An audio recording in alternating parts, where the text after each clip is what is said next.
말씀에 근거하여 조금 묘사를 하여 드리면 이렇습니다. 예수님께서 가버나움에 있는 숙소에 도착해서 예수님과 제자들이 씻고 그리고 휴식을 취하고 있을 때 이상한 광경이 벌어졌습니다. 제자들 서로가 서로 친하지 않은 것입니다. 쳐다보지도 않고 마치 싸운 사람들처럼 뚝뚝 떨어져 있는 것을 보시고 예수님께서 다 불러 모으셨습니다. 그리고 너희가 길에서 서로 토론한 것이 무엇이냐 하고 물으셨습니다. 분위기가 심상치 않습니다. 모두가 서로 눈치만 보고 대답을 아무도 하지 않습니다. 그것을 보면 그들이 길에서 나누었던 그 토론이 예수님 들으시기에 좋지 않은 그런 토론이었음을 알 수가 있습니다. 여행 중에 예수님과 제자들은 약간의 거리를 두고 여행을 했던 것 같습니다. 그런데 예수님께서는 저 뒤에서 그들이 하는 말들을 다 듣고 계셨던 것입니다. 우리가 하는 말도 다 듣고 계실 것으로 생각해 보면 우리도 예수님께서 물으시면 대답하지 못하고 우물쭈물하게 되는 말들을 참 많이 하게 되는 것 같습니다. 제자들은 자신들이 했던 말싸움, 누가 크냐라는 주제가 예수님 들으시기에 좋은 것이 아님을 알면서도 서로 그렇게 전쟁을 했습니다. 말전쟁이죠. 그때 누가 크냐라는 주제에 대한 예수님의 대답이 오늘 우리가 읽은 본문입니다. 오늘 본문을 살펴볼 때에 하나님의 은혜로 우리 모두가 예수님이 말씀하신 진짜 큰 사람, 하나님 나라에서 큰 사람, 그런 사람 되실 수 있기를 주님의 이름으로 축원드립니다. 아멘. 하나님 나라에서 큰 사람은 누구인가? 첫 번째는 섬기는 사람입니다. 제 목소리가 너무 낮죠? 너무 소리를 질렀더니 지금 목소리가 잘 안 나와가지고 죄송합니다. 이해하고 들어주시면 좋겠습니다. 섬기는 사람이 하나님 나라에서 큰 사람입니다. 하나님 나라에서 큰 사람, 어떤 사람이라고요?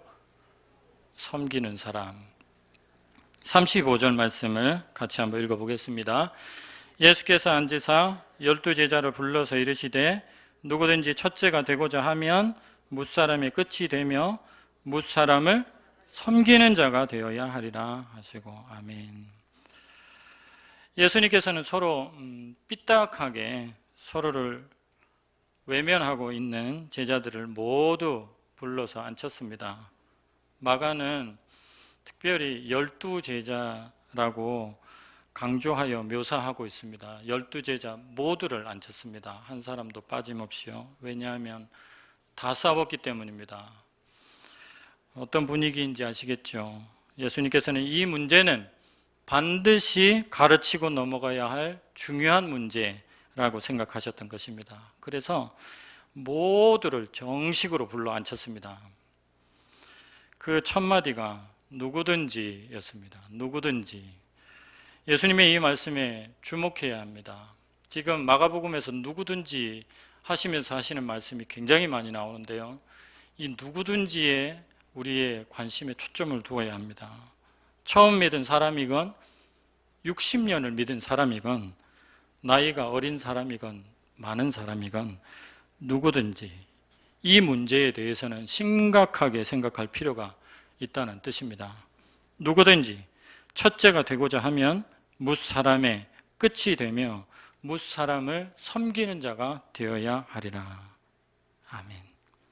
이런 말씀 나오면 아멘 하면 좋겠습니다. 설교자를 도와준다는 그런 것도 있지만 우리가 이 좋은 말씀이 나왔는데 아멘 하면 좋지 않겠습니까? 다시 한번 해보겠습니다. 누구든지 첫째가 되고자 하면 뭇사람의 끝이 되며 뭇사람을 섬기는 자가 되어야 하리라. 아멘. 아멘.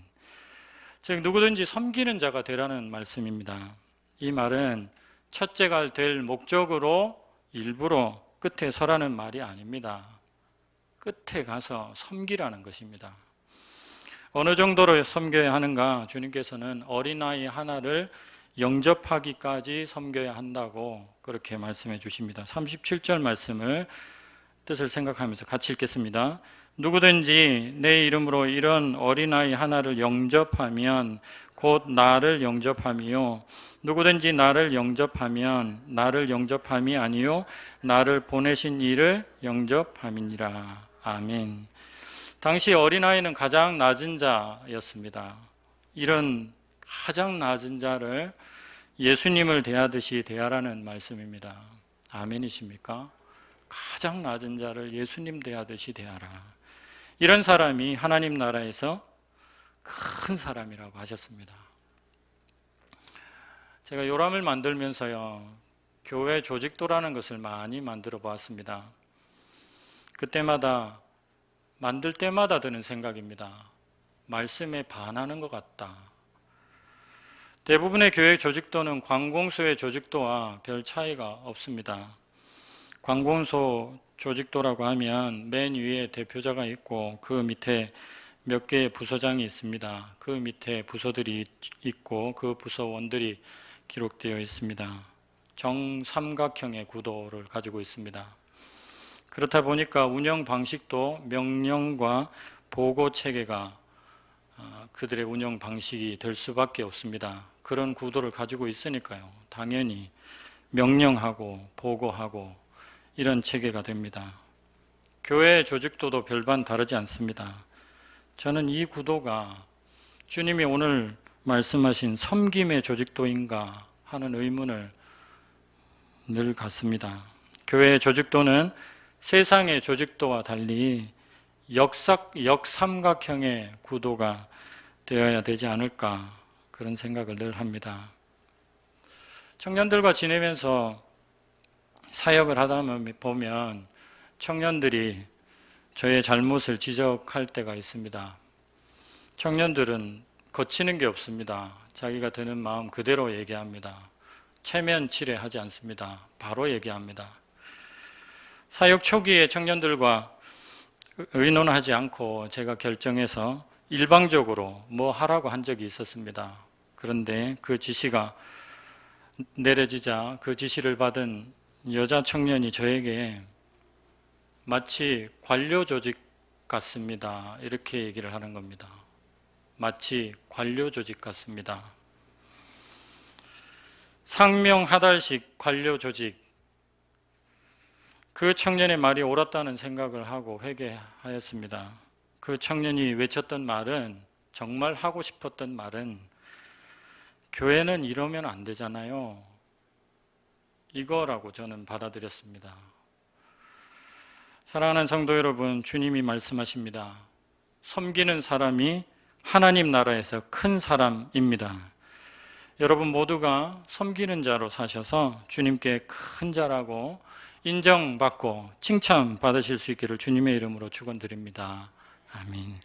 두 번째, 하나님 나라에서 큰 사람은 누구인가?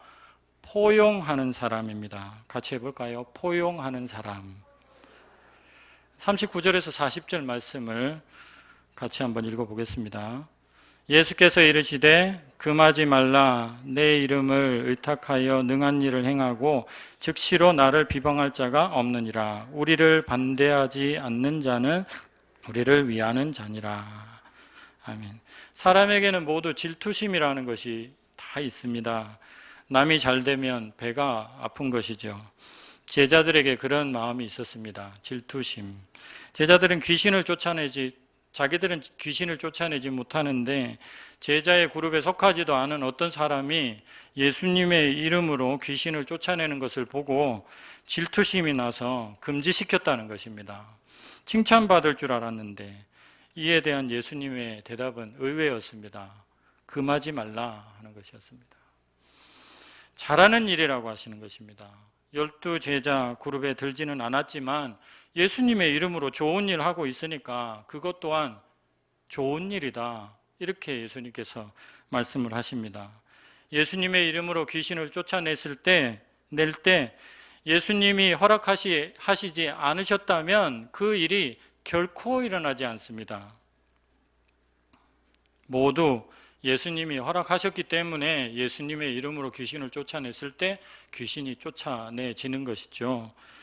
사도행전 19장에 보면은요, 스게와의 7 아들 이야기가 나옵니다. 그 사람들은 예수님을 영접하지 않은 사람들이었습니다. 그런데 시험해 보려고 귀신을 쫓아보겠다고 악기 들린 사람들에게 가가지고 주 예수의 이름을 부르면서 내가 바울이 전하는 예수를 의지하여 너희에게 명하노라, 이렇게 귀신에게 얘기를 하고 귀신을 쫓아내 보려고 했습니다. 그때 악기가 뭐라고 그랬습니까? 내가 예수도 알고 바울도 아는데 넌 누구냐? 그러면서 그 악기 들린 그 사람이 지금 얘기하고 있는 그 사람을 덮쳐가지고 상처를 입혀서 그 사람들이, 스게와의 7 아들들이 도망갔다는 거 아닙니까? 이런 것을 보면 귀신도 압니다. 자신을 건드리는 이 사람이 예수님을 영접한 사람인지 아닌지 아는 것이죠. 그러므로 예수님의 이름으로 귀신을 쫓아냈다면 그 사람은 예수님을 영접한 사람이 분명합니다. 다르게 말하면 이 제자들의 동력자들입니다.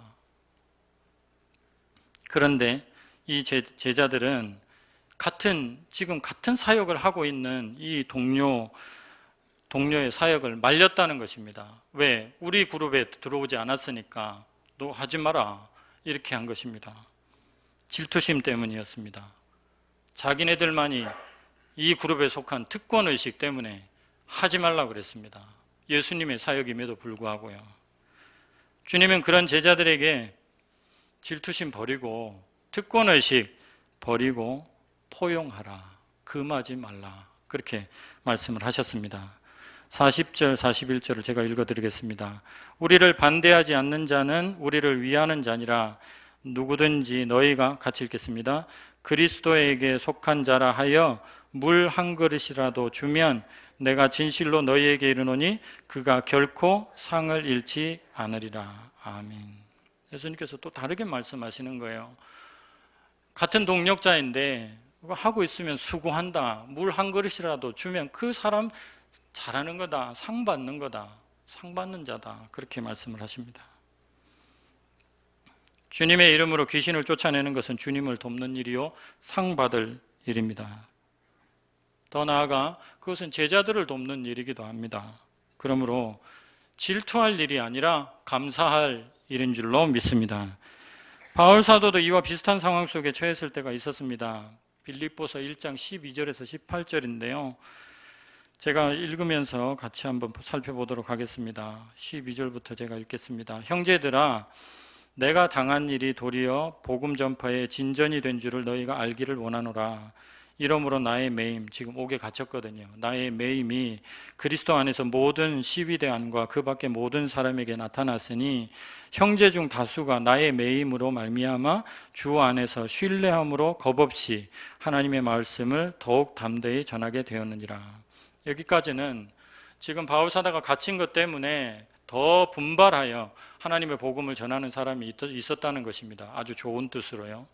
그런데 15절에 보면 어떤 이들은 투기와 분쟁으로, 어떤 이들은 착한 뜻으로 그리스도를 전파하니, 어떤 사람들은 착한 뜻이 아니고 투기와 분쟁으로, 이제 바울이 없어졌으니까 우리가 유명해져야 되겠다, 이런 마음으로 복음을 전하는 사람도 있었다는 것입니다. 16절을 보면 이들은 내가 복음을 변증하기 위하여 세우심을 받은 줄 알고 사랑으로 하나. 17절 18절 같이 읽겠습니다.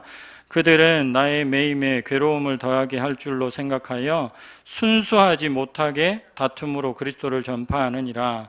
그러면 무엇이냐? 거칠애로 하나 참으로 하나 무슨 방도로 하든지 전파되는 것은 그리스도니 이로써 나는 기뻐하고 또한 기뻐하리라. 아멘. 아멘. 투기와 분쟁으로 하든지 착한 뜻으로 하든지 거칠애로 하든지 참으로 하든지 무슨 방도로 하든지 전파되는 것은 누구라고요? 그리스도. 그분이기 때문에 상관없다.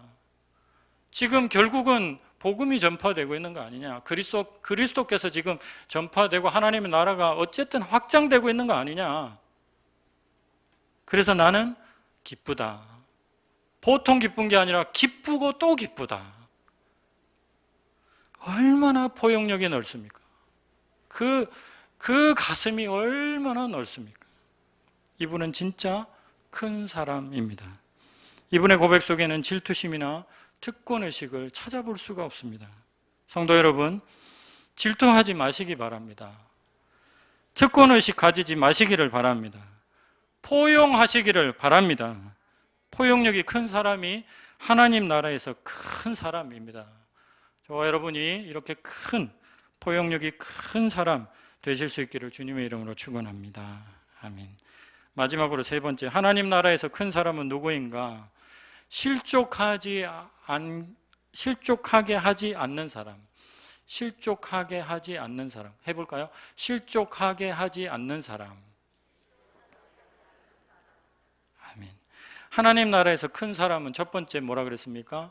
섬기는 사람. 두 번째는요, 포용하는 사람. 세 번째, 더 큰 사람이에요. 더 큰 사람. 한 사람도 실족하게 하지 않는 사람. 한 사람도 실족하게 하지 않는 사람. 이 사람이 하나님 나라에서 진짜 큰 사람입니다. 여러분, 교회에서 상처받으신 적 있으십니까? 여러분은 혹시 남에게 상처를 주신 적은 없으십니까? 나 때문에 상처받은 사람은 하나도 없을까요? 그 사람의 문제지 내 탓이 아니라고 할 수 있을까요? 하나님 나라에서 큰 사람은 한 사람도 상처받지 않게 하려고 한다. 그것이 주님의 말씀입니다. 권면의 말씀으로 들으실 수 있기를 바랍니다. 말씀을 묵상하면서 생각해 보니까 저도 저의 미숙함 때문에 상처를 드린 분들이 몇 분 생각이 났습니다. 회개하고 용서를 구합니다. 주님의 말씀을 다 같이 마음에 새기며 읽었으면 좋겠습니다. 42절 말씀입니다. 또 누구든지 나를 믿는 이 작은 자들 중 하나라도 실족하게 하면 차라리 연자맷돌이 그 목에 매여 바다에 던져지는 것이 나으리라. 아멘. 누구든지, 또 나왔습니다. 누구든지. 이 강조점을 항상 인식해야 될 것입니다. 여기 있는 사람 중에 한 사람도 빠짐없이 여기에 해당이 됩니다. 한 사람도 빠짐없이. 누구든지 나를 믿는 이 작은 자들 중에 하나라도 실족하게 하면 차라리 연자맷돌을 메고 그 목에 메우고 바다에 던져지는 것이 나으리라. 주님의 말씀입니다. 성도 여러분, 이 말씀을 우리 모두가 가슴에 새겨야 될 줄로 믿습니다. 우리 중에 누구도 함부로 대우를 받아도 되는 사람은 아무도 없습니다. 나이가 어리다고 함부로 대하면 안 될 것입니다. 이 세상에 함부로 대해도 되는 사람은 아무도 없습니다. 주님께서는 우리에게 남을 함부로 대할 권리를 주신 적이 없습니다. 올해 5월 23일 얼마 안 됐죠. 2달도 안 됐죠. 5월 23일에 방영된 다큐멘터리가 있습니다. 지금 유튜브 조회수가 16만을 넘었습니다. 제목은 안녕히 계세요 목사님입니다. 안녕히 계세요 하나님. 안녕히 계세요 하나님.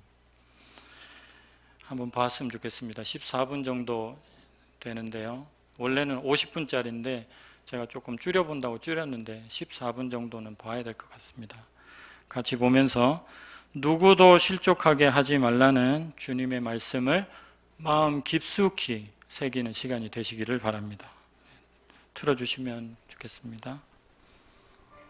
네, 앞에 불 꺼주시고요.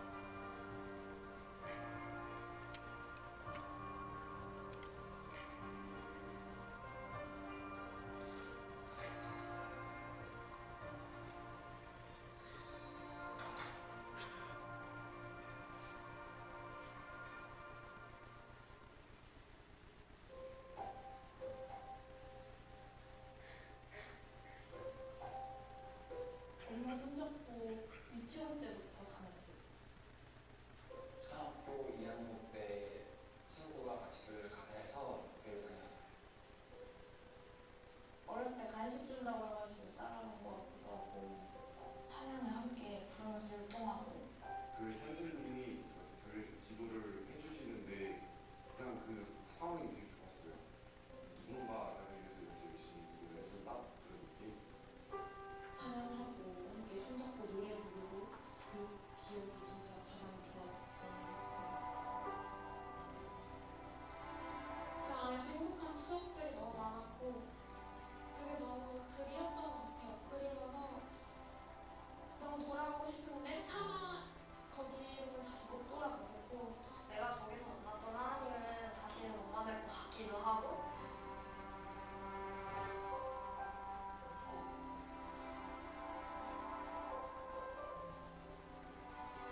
가기 싫다. 예배를 드리고 있는데 도저히 못 버티겠더라고요. 그래서 제가 중간에 뛰쳐나갔어요.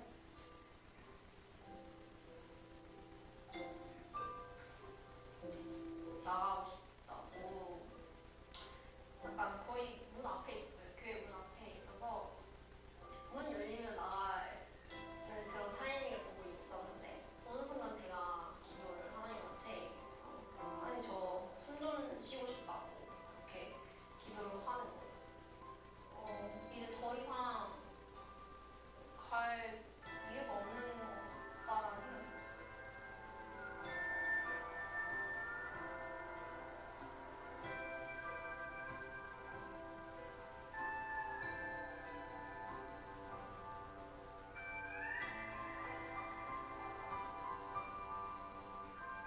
좀 사람에 대한 친구에 대한 실망이 컸고 약간 교회는 사람을 사랑하고 이웃을 사랑하고 남을 잘 챙겨주고 이렇게 가르치는 곳이라고 생각을 하고 있었는데 교회도 똑같구나. 너무 뭐라고 해야지? 교회 내에서는 되게 서열? 싸움? 그런 게 없어야 될 것 같은데 계급? 이런 것도 없어야 되는데 그게 있는 게 너무 싫었어요. 왜냐면은 보통 이렇게 하나님을 사랑하고 이웃을 사랑하고 근데 이 교회에서는 뭔가 이웃을 사랑하지 않는 것처럼 보여서 더 가기 싫었어요.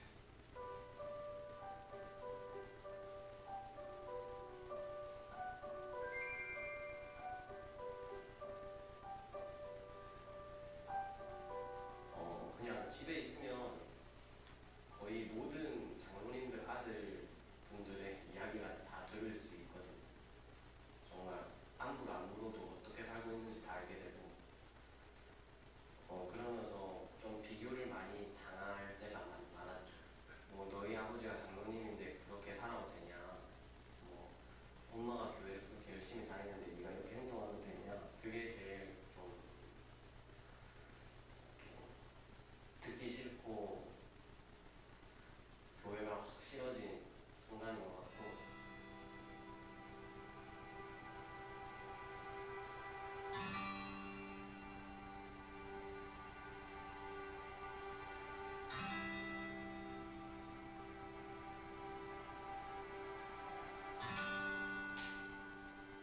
아마 제일 사역을 많이 했다고 해도 과언이 아닌 게 반주를 했거든요, 제가. 그래서 거의 교회 모든 대예배 반주는 제가 맡고 있었고 전화해서 잠깐 와줄 수 있냐고 하면은 또 저밖에 없다고 꼭 그 말에 붙이세요. 반주할 사람이 지금 너무 없어서 너밖에 없어 라고 말을 하면은 제가 또 어른들의 부탁인데 거절하기도 힘들고 그래서 항상 아이돌들이 보면은 되게 자기 의지대로 하는 스케줄이 거의 없잖아요.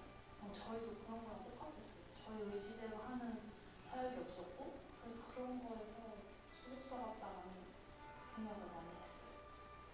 그냥 장난으로 하는 말이긴 한데 교회 탈출 넘버원이라고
의지나 열정도 크실 텐데 목사님의 정치적인 발언을 듣기가 싫어요.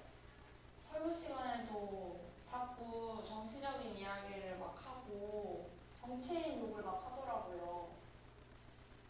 그래서 나는 이런 이야기를 들으려고 교회 온 게 아닌데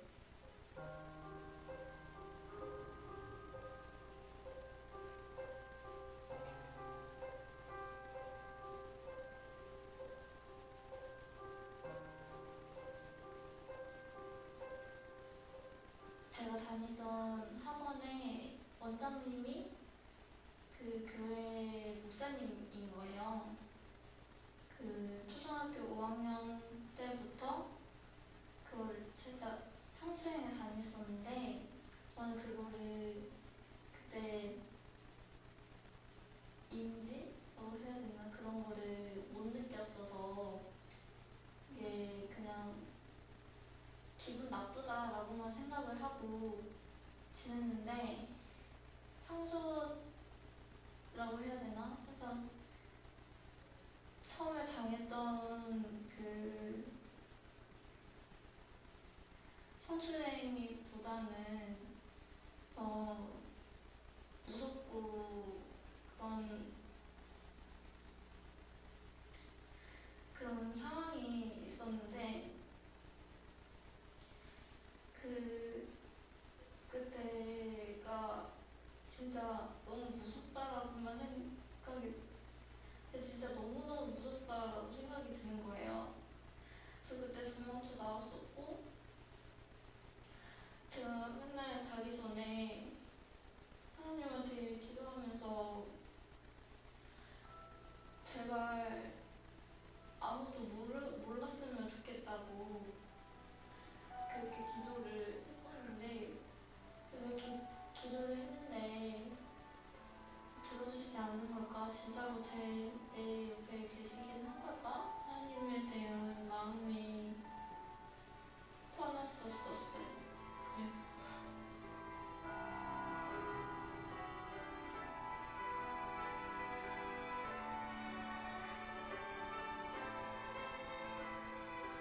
선생님 한 분이 저를 유독 예뻐하셨어요. 처음에는 그게 당연한 사랑 혹은 관심이라고 생각을 했는데 이게 조금 도가 지나치면서 예배 중간에도 저를 부르시고 머리를 만지시고 얼굴을 만지시고 그런 식으로 하다가 약간 성폭행?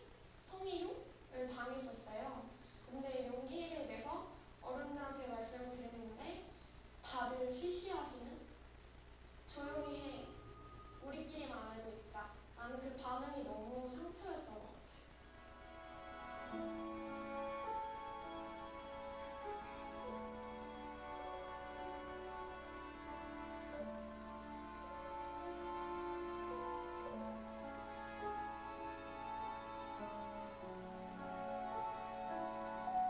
세상 사람들한테 말하면 교회가 욕먹을까봐 말을 못했고 목사님이 됐건 선생님들이 됐건 위에 분들은 그걸 다 아시는데도 묵인을 하시다 보니까 그 공동체 안에서 끼어들지 못하는, 같이 어울리지 못하는 상황들이 많았던 것 같아요.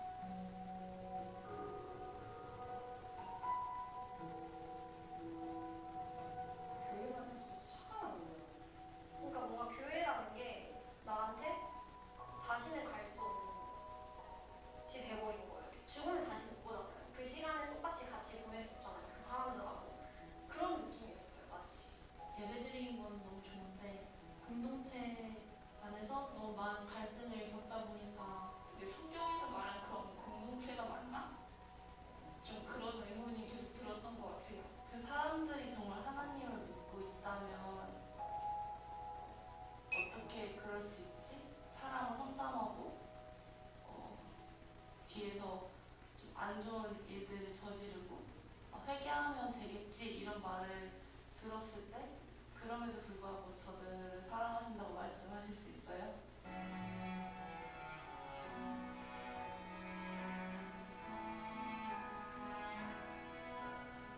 약간 하나님한테 약간 증오를 느낄 정도로 너무 힘드니까 하나님은 정말 사랑이 많고 교회도 사랑이 많고 그런 것인데 하나님은 진짜 계시는 걸까? 어디 계시는 거지? 계속 그런 의심이 들고 이런 표현은 좀 그렇지만 그냥 내다 버린 쓰레기 같은 기분이었어요.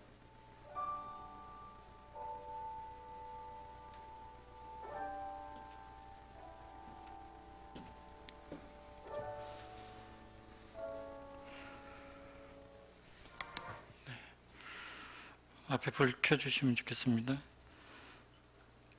성도님들 42절을 같이 한번 읽었으면 좋겠습니다. 42절 예수님의 말씀을 읽겠습니다. 또 누구든지 나를 믿는 이 작은 자들 중 하나라도 실족하게 하면 차라리 연자맷돌이 그 목에 매여 바다에 던져지는 것이 나으리라.